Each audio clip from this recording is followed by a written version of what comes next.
Paris 2017, Part 7.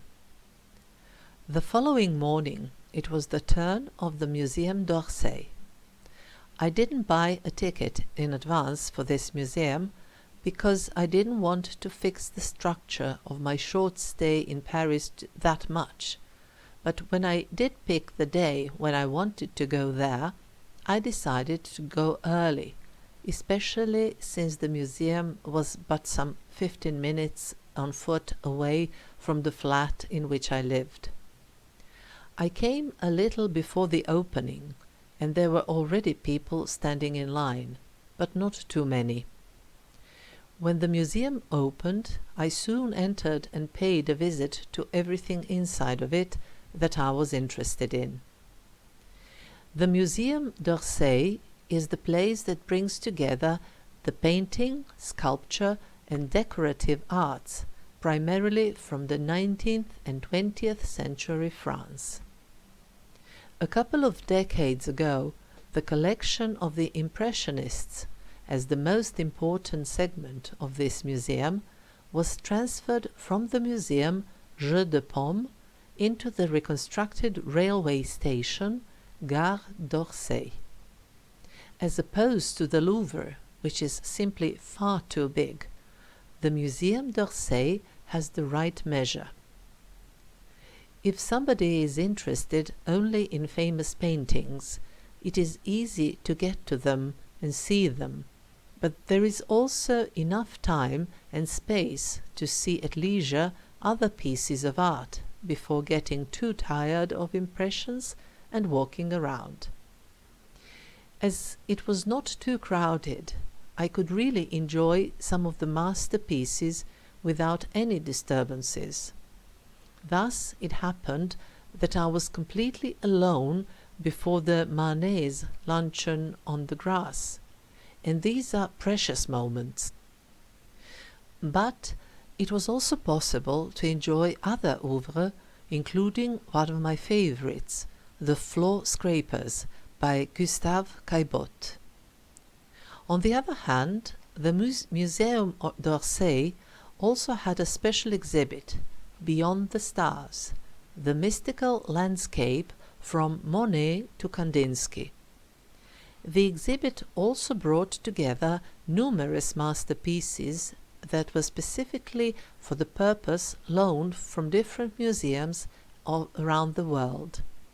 Again, it was more crowded than the rest of the museum, and again it was more difficult to enjoy the exhibited paintings.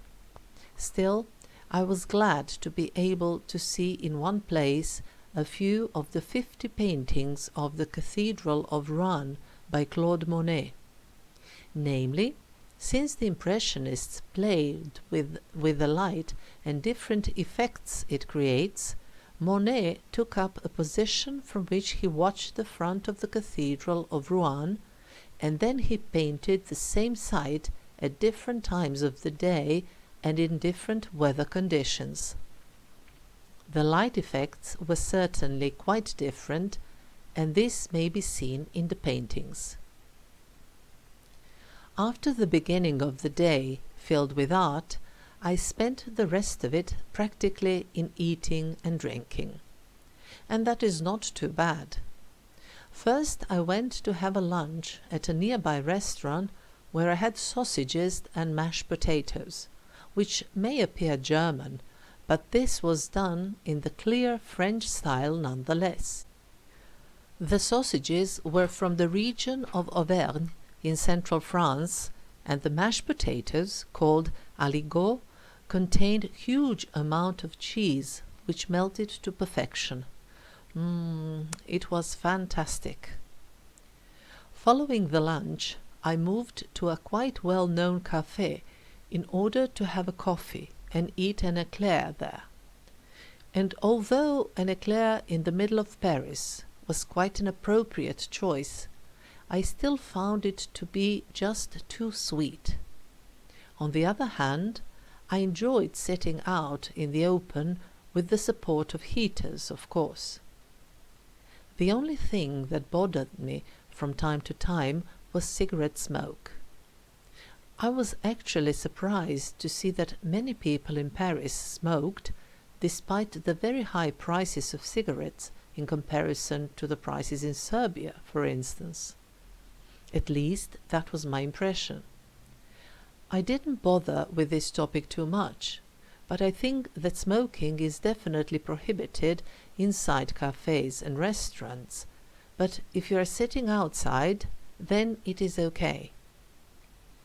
Somehow I have grown out of habit of seeing that many smokers in the cities of the Western countries, as well as of scenting tobacco smoke, since smoking has been prohibited at my own place for several years now.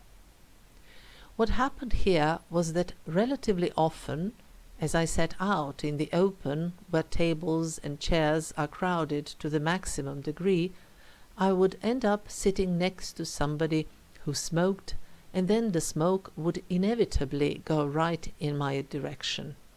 You cannot have the open space and no smoke, apparently. Once I finished with the coffee and the cake, I went back to the flat to have a rest, for I had a plan to spend the evening with my friends. Namely, Alexandre has a very small restaurant near the Place de la Bastille, so we had already agreed for all of us to go there together so that I would see where it was and what it looked like. The restaurant is mostly open for lunch for the people working in the vicinity, and of course for other visitors, but if necessary, Alexander opens it in the evening as well, or when the restaurant is booked for groups and celebrations. My original plan was to go there on my own, especially since there is a very nice area for walking nearby. But I gave up both on account of my small toe, which was still recuperating, and on account of the weather, which was bad. As for the walking area, in a few places where some railway lines used to pass, the Parisians recultivated the zones by removing the ties and the rails, and turning the space into green courses. One of them is Coulée Verte, René Dumont, which starts from the Bastille and passes very near Alexander's restaurant. Other than the bad weather, I also thought it didn't make much sense to walk along some fine path in early spring, when this path is truly fine mainly when it is all green. Still, this has remained with me as an idea of something I may do the next time I visit Paris, with the hope that the weather will be better. This way, I first took the underground to go to Doule and Jacqueline, then we picked up the girls, and all of us together went to meet Alexandre, who was waiting for us at the restaurant. In the meantime, it started to rain heavily. As we were sitting inside, that didn't bother us and prevented us from enjoying the food, the drink, and the laughter. My photos did not turn out well, but I don't actually need them, for I can still vividly feel the taste of the rump steak in pepper sauce. On the last whole day of my stay in Paris, the morning started with pouring rain, so I took it slow.